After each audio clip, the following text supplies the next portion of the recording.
Hello future minor, स्वागत है एक बार फिर से आपका आपके अपने यूट्यूब चैनल माइनिंग मिस्ट्री में। आज मैं आपके सामने फिर से हाजिर हूं कोल माइन रेगुलेशन का एक नया वीडियो को लेकर, जिसमें हम लोग डिस्कस करने जाएंगे रेगुलेशन नंबर 28, 29 और 30। तो यदि अभी तक आपने मेरे चैनल को सब्सक्राइब नहीं किया तो चैनल को सब्सक्राइब कर दीजिए। बगल में बेल आइकन दिख रहा होगा, बेल आइकन को प्रेस कर दीजिए ताकि मेरे द्वारा अपलोड किया हुआ वीडियो आप तक सही समय पे पहुंच पाए। तो चलिए वीडियो स्टार्ट करते हैं। आज हम देखने जा रहे हैं रेगुलेशन 28, 29 और 30। इससे पहले चैप्टर 4 का जो हम दो रेगुलेशन किया है 26 और 27 उसको रिवीजन कर लेते हैं। 26 है हमारा क्वालिफिकेशन ऑफ इंस्पेक्टर और रेगुलेशन 27 है qualification and appointment of manager. और एक इंपॉर्टेंट न्यूज है आपके लिए कि माइनिंग मिस्ट्री का टेलीग्राम चैनल भी क्रिएट कर दिया गया है। यदि आप टेलीग्राम चैनल में जुड़ना चाहते हैं तो उसका लिंक मैं डिस्क्रिप्शन में दे दूंगा, आप वहां से जुड़ सकते हैं। और यदि अभी तक आपने 27 तक का रेगुलेशन का एमसीक्यू को सॉल्व नहीं किया है तो उसका प्लेलिस्ट मेरे चैनल पे बना हुआ है, उसका प्लेलिस्ट का लिंक मैं डिस्क्रिप्शन में दे दूंगा। वहां से जाके पहले 27 तक का रेगुलेशन को सॉल्व कर लीजिए एमसीक्यू, फिर इस वीडियो में आइएगा और इस वीडियो में आप सॉल्व कीजिएगा आराम से रेगुलेशन 28, 29 और 30। चलिए बिना कोई देरी किए हुए वीडियो को स्टार्ट करते हैं। आज का हमारा पहला क्वेश्चन देखते हैं जो कि है रेगुलेशन नंबर 28 से charge report of manager. Charge report of manager होता है जब एक मैनेजर माइंस में आता है तो उसका चार्ज रिपोर्ट बनता है। तो इसी क्रम में क्वेश्चन नंबर 1 ये है कि मैनेजर का चार्ज रिपोर्ट किस फॉर्म में भेजा जाता है। मैं फॉर्म का वीडियो भी बना चुका हूं, आप अगर सीरियली फॉर्म का वीडियो देखना चाहते हैं तो उसका लिंक मैं डिस्क्रिप्शन में दे दूंगा, वहां से गो थ्रू कर लीजिएगा। ऑप्शन नंबर ए है form 1A, option number B है form 2B, option number C है फॉर्म 6, ऑप्शन नंबर डी है फॉर्म 7। मैनेजर का चार्ज रिपोर्ट किस फॉर्म में भेजा जाता है तो ऑप्शन इसका सही आंसर होगा ऑप्शन नंबर डी, फॉर्म 7 में भेजा जाता है। क्वेश्चन नंबर 2 है चार्ज रिपोर्ट में कौन कौन साइन करेगा। जो चार्ज रिपोर्ट बनता है उसमें कौन कौन साइन करेगा। ऑप्शन नंबर ए है outgoing manager, option number B है incoming manager, option number C है बोथ, या ऑप्शन नंबर डी है एनी, दोनों में से कोई भी साइन कर सकता है। इसका सही आंसर होगा option number C, both. Outgoing manager मतलब जो वो माइंस छोड़ के जा रहा है मैनेजर, और इनकमिंग मैनेजर जो उस माइंस में एज अ मैनेजर अपॉइंट हुआ है, दोनों साइन करेगा चार्ज रिपोर्ट में। क्वेश्चन नंबर 3 देखते हैं। क्वेश्चन नंबर 3 है चार्ज रिपोर्ट का कॉपी किसको सेंड किया जाएगा। जो मैनेजर का चार्ज रिपोर्ट बनता है उसका एक जेरॉक्स कॉपी सेंड करना होता है, वो किसको सेंड किया जाएगा। ऑप्शन नंबर ए है सीआईएम, ऑप्शन नंबर बी है आरआईएम, ऑप्शन नंबर सी है डीएम, ऑप्शन नंबर डी है ऑल। तो इसका सही आंसर होगा option number B, charge report जो है वो आरआईएम को सौंपा जाता है, भेजा जाता है उसका एक कॉपी। क्वेश्चन नंबर 4 देखते हैं। क्वेश्चन नंबर 4 है चार्ज रिपोर्ट इनकमिंग मैनेजर को कौन सौंपेगा, उसको कौन देगा। इसमें ऑप्शन नंबर ए थोड़ा मिस्टेक हो गया है, ऑप्शन नंबर ए है आउटगोइंग मैनेजर, ठीक है। तो ध्यान दीजिएगा, ऑप्शन नंबर ए है outgoing manager, option number B है सीआईएम, ऑप्शन नंबर सी है आरआईएम, ऑप्शन नंबर डी है एनी। तो इसका सही आंसर होगा option number A, outgoing manager जो है वो इनकमिंग मैनेजर को चार्ज रिपोर्ट सौंपेगा, ठीक है। क्वेश्चन नंबर अब रेगुलेशन 29 देखते हैं। एक नया regulation qualification and appointment of safety officer, बहुत ही इंपॉर्टेंट रेगुलेशन है, इसको आप ध्यान से देखिएगा। चलिए इसी क्रम में आगे बढ़ते हुए देखते हैं। क्वेश्चन नंबर 1, मंथली प्रोडक्शन कितना रहेगा तो अंडरग्राउंड माइंस में एसओ का फुल फॉर्म है सेफ्टी ऑफिसर अपॉइंट किया जाएगा। अंडरग्राउंड माइंस के केस में मंथली प्रोडक्शन कितना रहेगा तो हम लोग उस माइंस में एक सेफ्टी ऑफिसर का नियुक्ति करेंगे। ऑप्शन नंबर ए है 5000 टन, ऑप्शन नंबर बी है 5000 टन से ज्यादा, ऑप्शन नंबर सी है 5000 टन से कम, ऑप्शन नंबर डी है एनी, मतलब कितना भी प्रोडक्शन रहेगा तो एक सेफ्टी ऑफिसर अपॉइंट करना जरूरी है। तो इसका सही आंसर होगा ऑप्शन नंबर बी, 5000 टन से जब ज्यादा होता है तब हम लोग अंडरग्राउंड के केस में सेफ्टी ऑफिसर को अपॉइंट करते हैं। Monthly production. क्वेश्चन नंबर 2 देखते हैं। मंथली प्रोडक्शन कितना रहेगा तो ओपन कास्ट में सेफ्टी ऑफिसर अपॉइंट किया जाएगा। अब ओपन कास्ट का मंथली प्रोडक्शन हम लोग कैसे देखते हैं, उसमें ओबी, जितना ओबी निकाले और जितना कोल निकाले दोनों इंक्लूड होता है मटेरियल हैंडल्ड में। तो कितना होगा तो ओपन कास्ट में हम लोग एक सेफ्टी ऑफिसर अपॉइंट करेंगे। ऑप्शन नंबर ए है 20,000 cubic metre, option number B है 20,000 क्यूबिक मीटर से ज्यादा, ऑप्शन नंबर सी है 20,000 क्यूबिक मीटर से कम, ऑप्शन नंबर डी है एनी, मतलब कितना भी प्रोडक्शन रहेगा तो सेफ्टी ऑफिसर अपॉइंट करेंगे ओपन कास्ट के केस में। इसका भी सही आंसर होगा option number B, 20,000 cubic metre से ज्यादा होगा तब हम लोग सेफ्टी ऑफिसर अपॉइंट करते हैं ओपन कास्ट के केस में।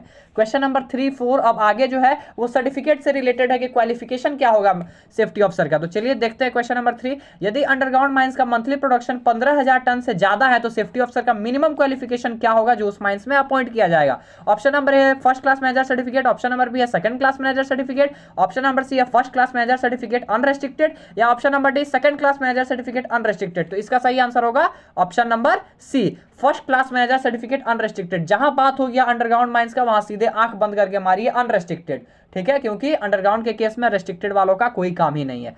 क्वेश्चन नंबर 4 देखते हैं। यदि ओपन कास्ट के केस में मंथली प्रोडक्शन 50,000 क्यूबिक मीटर से ज्यादा है तो सेफ्टी ऑफिसर का मिनिमम क्वालिफिकेशन क्या होगा। ऑप्शन नंबर ए है first class manager certificate, option number B है second class manager certificate, option number C है first class manager certificate with unrestricted, option number D है second class manager certificate unrestricted. तो इसका सही answer होगा option number A, first class manager certificate चाहिए अगर open cast में 50,000 cubic metre से ज्यादा है। तो वो फर्स्ट क्लास मैनेजर रेस्ट्रिक्टेड भी हो सकता है, अनरेस्ट्रिक्टेड भी हो सकता है, क्योंकि ये ओपन कास्ट की बात कही जा रही है।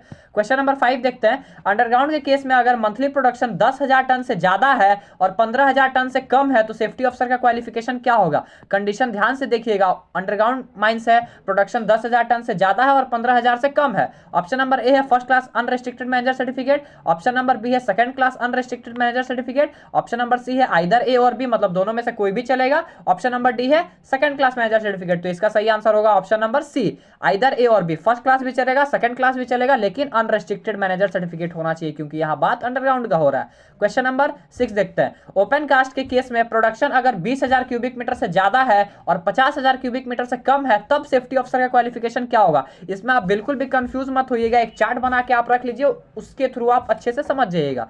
ऑप्शन नंबर ए है first class manager certificate, option number B है second class manager certificate, option number C है आइदर ए और बी, यानी फर्स्ट क्लास मैनेजर सर्टिफिकेट और सेकंड क्लास मैनेजर सर्टिफिकेट दोनों चलेगा। ऑप्शन नंबर डी है first और second class unrestricted certificate. Question ध्यान से देखिए, ये ओपन कास्ट का बात कहा जा रहा है और कंडीशन क्या है? 20,000 से ज्यादा है और 50,000 से कम है। इसका सही आंसर होगा option number C, either A और बी। फर्स्ट और सेकंड क्लास दोनों चलेगा, रेस्ट्रिक्टेड अनरेस्ट्रिक्टेड कुछ भी चलेगा, क्योंकि ओपन कास्ट है। ठीक है, क्वेश्चन नंबर 7 देखते हैं।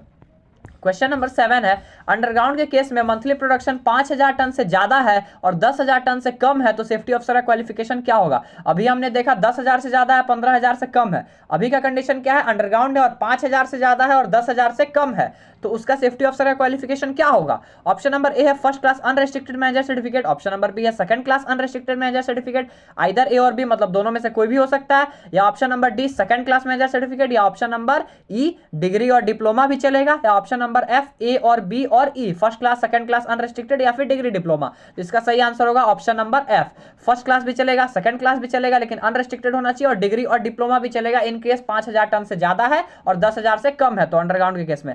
चलिए अब हम लोग देखते हैं क्वेश्चन नंबर 8। इन सभी प्रोडक्शन रिलेटेड क्वालिफिकेशन में छूट कौन देगा? मतलब जैसे कि हम लोग अब अभी जैसे हम लोगों ने देखा कि इतना प्रोडक्शन होगा तो फर्स्ट क्लास चाहिए, इतना प्रोडक्शन होगा तो सेकंड क्लास चाहिए, इन सब में छूट कौन देगा कि चलो इतना प्रोडक्शन फिर भी सेकंड क्लास चलेगा? ऑप्शन नंबर ए है सीआईएम, ऑप्शन नंबर बी है आरआईएम, ऑप्शन नंबर सी है डीएम। तो इसका सही आंसर होगा option number A, CIM is the right answer. CIM जो है इन सारे कंडीशन में छूट दे सकता है, किसमें? सेफ्टी ऑफिसर के कंडीशन में। ठीक है, तो इसका आंसर होगा सीआईएम। चलिए बढ़ते हैं अब अपने नेक्स्ट रेगुलेशन की तरफ, रेगुलेशन नंबर 30। रेगुलेशन नंबर 30 आज का हमारा लास्ट रेगुलेशन है। इसका पहला क्वेश्चन है, टाइटल आप देख लीजिएगा, अपॉइंटमेंट ऑफ असिस्टेंट मैनेजर। पहला क्वेश्चन है, माइंस में मैनेजर को असिस्ट कौन करता है, मतलब उसको डायरेक्शन कौन देता है, असिस्ट कौन करता है? ऑप्शन नंबर ए है assistant manager, option number B है ओवरमैन, ऑप्शन नंबर सी है सेफ्टी ऑफिसर। तो नाम से पता चल रहा है असिस्ट करने का काम किसका रहेगा? असिस्टेंट मैनेजर का। तो option A is the right answer. Question number 2 देखते हैं रेगुलेशन 30 का। क्वेश्चन नंबर 2 ये है, किस माइंस में कितना असिस्टेंट मैनेजर रहेगा, ये कौन डिसाइड करेगा? हाँ, ये एक बहुत ही इंपॉर्टेंट क्वेश्चन है कि ये अंडरग्राउंड माइंस है, ओपन कास्ट माइंस है, इसमें प्रोडक्शन इतना है तो उसमें कितना रहेगा असिस्टेंट मैनेजर, ये कौन डिसाइड करेगा? किसका स्केल के थ्रू हम लोग देखेंगे। ऑप्शन नंबर ए है सीआईएम, ऑप्शन नंबर बी है आरआईएम, ऑप्शन नंबर सी है ओनर, ऑप्शन नंबर डी है बोर्ड। तो इसका सही आंसर होगा ऑप्शन नंबर डी, बोर्ड ये डिसाइड करता है कि किस माइंस में कितना असिस्टेंट मैनेजर रहेगा। क्वेश्चन नंबर 3 देखते हैं, असिस्टेंट मैनेजर का अपॉइंटमेंट में रिलैक्सेशन कौन देगा? अपॉइंटमेंट में मतलब जैसे कि बोर्ड बता दिया कि इस माइंस में 10 रहेगा तो उसमें 9 भी रख सकते हैं, इसका अपॉइंटमेंट रिलैक्सेशन कौन देगा? ऑप्शन नंबर ए है सीआईएम, ऑप्शन नंबर बी है आरआईएम, ऑप्शन नंबर सी है डीएम, ऑप्शन नंबर डी है ऑल। तीनों में से कोई भी दे सकता है, इसका सही आंसर होगा ऑप्शन नंबर ए, सीआईएम जो है इसमें छूट दे सकता है। चलिए बढ़ते हैं क्वेश्चन नंबर 4 की तरफ। क्वेश्चन नंबर 4 हमारा ये है कि अंडरग्राउंड के केस में मंथली प्रोडक्शन कितना होगा तो असिस्टेंट मैनेजर अपॉइंट किया जाएगा। ठीक है, एक असिस्टेंट मैनेजर हम लोग रखेंगे ही रखेंगे, कितना प्रोडक्शन होगा तो अंडरग्राउंड के केस में? ऑप्शन नंबर ए है 7,000, ऑप्शन नंबर बी है 7,000 टन से ज्यादा, ऑप्शन नंबर सी है 7,000 टन से कम, या ऑप्शन नंबर डी है 10,000 टन से ज्यादा होगा तब रखेंगे। तो इसका सही आंसर होगा ऑप्शन नंबर बी, 7,000 टन से जब ज्यादा होता है मंथली प्रोडक्शन तब हम लोग अंडरग्राउंड के केस में असिस्टेंट मैनेजर रखते हैं। ठीक है, क्वेश्चन नंबर 5 देखते हैं। क्वेश्चन नंबर 5 ये है, अंडरग्राउंड के केस में मंथली प्रोडक्शन अगर 9,000 टन है, ध्यान से सुनिएगा, 9,000 टन है अगर प्रोडक्शन, तो कितना असिस्टेंट मैनेजर उस माइंस में रहेगा? ऑप्शन नंबर ए है 1, ऑप्शन नंबर बी है 2, ऑप्शन नंबर सी है 3, ऑप्शन नंबर डी है 4। कितना असिस्टेंट मैनेजर रहेगा? तो इसका सही आंसर होगा ऑप्शन नंबर ए, एक असिस्टेंट मैनेजर। आप डाटा याद रख लिए, 7,000 से ज्यादा और 10,000 तक में एक असिस्टेंट मैनेजर रहता है अंडरग्राउंड के केस में, और 10,000 से ज्यादा हर 5,000 या उसके पार्ट में एक एडिशनल असिस्टेंट मैनेजर रखा जाता है। इस पर अगर आपको कोई डाउट है तो मुझे कमेंट सेक्शन में बताइएगा, मैं इस पर एक स्पेशली वीडियो बना दूंगा। क्वेश्चन नंबर 6 है, ओपन कास्ट के केस में ईयरली प्रोडक्शन कितना होगा तो असिस्टेंट मैनेजर अपॉइंट किया जाएगा ओपन कास्ट के केस में, ठीक है। ऑप्शन नंबर ए है 20,000 cubic metre, option number B है 1 million cubic metre, option number C है 1 मिलियन क्यूबिक मीटर से ज्यादा, या ऑप्शन नंबर डी है एनी कंडीशन। कितना भी प्रोडक्शन है ओपन कास्ट में हम लोग को रखना पड़ेगा असिस्टेंट मैनेजर, तो इसका सही आंसर होगा ऑप्शन नंबर डी। भले ही अंडरग्राउंड के केस में है कि 7,000 से ज्यादा होगा हम लोग तभी रखेंगे, लेकिन ओपन कास्ट के केस में असिस्टेंट मैनेजर रखना जरूरी है। कितना भी प्रोडक्शन है असिस्टेंट मैनेजर आपको रखना पड़ेगा। क्वेश्चन नंबर 7 देखते हैं, ओपन कास्ट के केस में प्रोडक्शन 1 मिलियन क्यूबिक मीटर है तो कितना असिस्टेंट मैनेजर रखा जाएगा। अगर 1 मिलियन क्यूबिक मीटर है एक साल का, यहाँ पे ईयरली बात किया जा रहा है, ठीक है। असिस्टेंट मैनेजर का अंडरग्राउंड के केस में मंथ में बात होता है, लेकिन ओपन कास्ट के केस में ईयरली बात होता है। तो ऑप्शन नंबर ए है 1, ऑप्शन नंबर बी है 5, ऑप्शन नंबर सी है 10, ऑप्शन नंबर डी है 20। कितना असिस्टेंट मैनेजर हम लोग रखेंगे अगर 1 मिलियन क्यूबिक मीटर प्रोडक्शन है, तो इसका सही आंसर होगा ऑप्शन नंबर सी 10। 1 मिलियन तक में हम लोग 10 रखते हैं और 1 मिलियन के बाद हर 1 मिलियन या उसके पार्ट में एक एडिशनल असिस्टेंट मैनेजर ऐड हो जाता है। क्वेश्चन नंबर 8 देखते हैं, ओपन कास्ट के केस में कितना assistant manager first class manager certificate holder होना चाहिए। जैसे हम लोग बोल दिए कि अगर 1 मिलियन तक है तो उसमें 10 असिस्टेंट मैनेजर रहेगा, तो उस 10 असिस्टेंट मैनेजर में कितना assistant manager first class manager certificate holder होना चाहिए। ऑप्शन नंबर ए है 10%, ऑप्शन नंबर बी है 20%, ऑप्शन नंबर सी है 30%, ऑप्शन नंबर डी है 50%। तो इसका सही आंसर है option number C 30% assistant manager ऐसा होना चाहिए जिसके पास फर्स्ट क्लास सर्टिफिकेट हो, ठीक है। क्वेश्चन नंबर 9 देखते हैं, अंडरग्राउंड के केस में प्रोडक्शन कितना होगा तो कम से कम एक assistant manager first class manager certificate holder होना चाहिए। कितना प्रोडक्शन होगा तो जितना भी असिस्टेंट मैनेजर है उसमें से एक असिस्टेंट मैनेजर के पास फर्स्ट क्लास मैनेजर सर्टिफिकेट होना चाहिए। ऑप्शन ए है 20,000 टन, ऑप्शन बी है 20,000 टन से ज्यादा, ऑप्शन नंबर सी है 10,000 टन, ऑप्शन नंबर डी है 10,000 टन से ज्यादा। तो इसका सही आंसर होगा ऑप्शन नंबर बी। अंडरग्राउंड के केस में जब 20,000 टन से ज्यादा प्रोडक्शन होता है तब उसमें से एक असिस्टेंट मैनेजर कम से come first class certificate holder होना चाहिए। तो आज का हमारा रेगुलेशन यहीं पे खत्म होता है। बहुत सारा क्वेश्चन हमने डिस्कस कर लिया, कल हम लोग बढ़ेंगे अपने नेक्स्ट रेगुलेशन की तरफ। अगर आपको वीडियो अच्छा लग रहा है तो वीडियो को लाइक कीजिए, चैनल को सब्सक्राइब कीजिए। चलिए मिलते हैं कल अपने नेक्स्ट वीडियो के साथ, तब तक के लिए जय हिंद।